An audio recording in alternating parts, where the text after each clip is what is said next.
Русский язык – один из крупнейших языков мира. По численности говорящих он занимает 6-е место в мире. По степени распространенности – 8-е. По использованию в интернете русский язык стоит на 2-м. В настоящее время на языке Пушкина говорят 146 миллионов граждан России и еще 127 миллионов за рубежом. 2023 год. Решением Совета глав государств СНГ был объявлен годом русского языка как языка межнационального общения. Однако на родине классика русской и кыргызской литературы Чингиза Айтматова уже начали подготовительную работу, проведя в КРСУ Дни русского языка и культуры. Инициаторами выступили Российский государственный гуманитарный университет и Кыргызско-российский славянский. Таким образом, вузы обозначили направление укрепления позиций языка Пушкина. Дни русского языка и культуры начались, как и положено, торжественно. Прозвучали речи представителей 2 вузов – КРСУ и РГГУ. Это духовный мост между народами Кыргызстана и России. И мы должны сделать все, чтобы эта связь не терялась, потому что мы живем вместе уже больше сотни лет. И в крови у нас, и у людей, и у киргизов, и русских какая-то смешанная кровь. И поэтому потерять это все нам абсолютно нельзя. Раскрывая замысел проведения Дней русского языка, представители университетов рассказали, что вопрос идет не только о значимости русского языка как межнационального, но и как языка науки и образования. Я думаю, для нас это только начало, когда мы начинаем взаимодействовать между вузами. Мы готовы принять любой вуз Российской Федерации, и проводить с ним совместные какие-то мероприятия, если это все идет на пользу наших государств. Российские педагоги отметили, что готовы поделиться своим опытом, лучшими наработками и предложили исходить из оценки потребностей русской филологической науки и образования в Кыргызстане. Мы приехали с тем, чтобы предоставить вам материалы о том, чем занимается современная лингвистика, те направления, которые вот сейчас популярны у лингвистов в изучении современного русского языка. Это, мне кажется, будет полезно для студентов Славянского университета. Официальные слова дополнили проникновенной стихотворной строки. Я влюблен в златоглавую Русь, и завет ни пред кем не нарушу. Перед Господом Богом клянусь, не предам твою светлую душу. Прозвучавшая русская народная песня и подношение борсоков ни у кого не оставило сомнений. Празднику русского языка и культуры быть.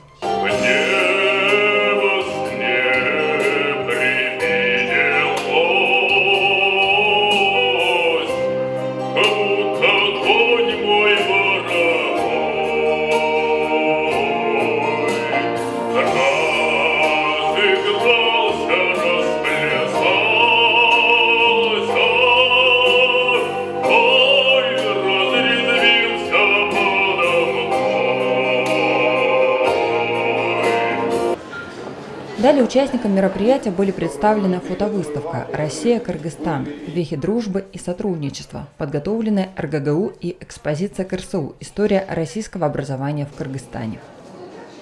И об одном из историй одного учителя, который приехал из России в Среднюю Азию, в частности в город Нарын, писали архангельские ведомости. Кроме того, делегация российских ученых ознакомилась с экспонатами исторического музея КРСУ.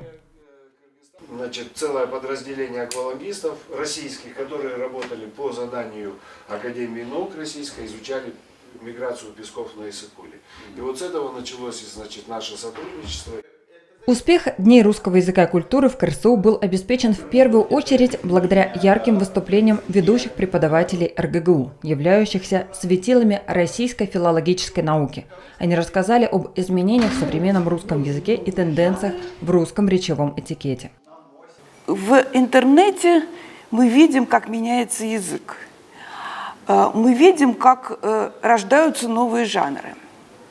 Да, это масс-культура, но и это при этом русский язык, и это при этом культура, да, это массовая культура. Российские ученые провели мастер-классы по работе и с учебными онлайн-базами, поделились опытом нового прочтения русской классики, презентовали модули «Русская литература в современной культуре» и «Визуальное искусство в современной русской культуре».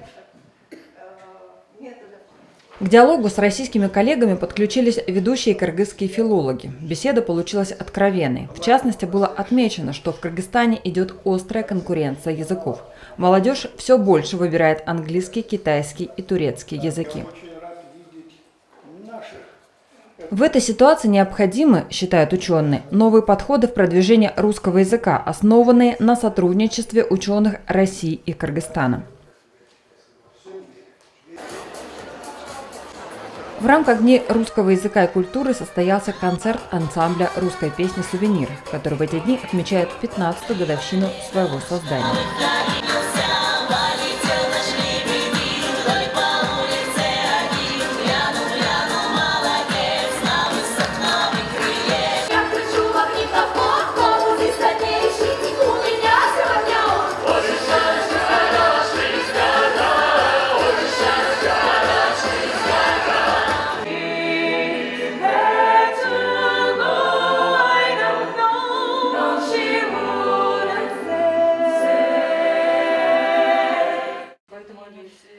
Завершились Дни русского языка и культуры посещением делегации РГГУ Института русского языка Славянского университета и телецентра КРСУ. Стоит отметить, что все участники Дней русского языка и культуры в КРСУ сошлись во мнении, что предстоящий год русского языка в СНГ должен стать праздником языков всех народов Содружества.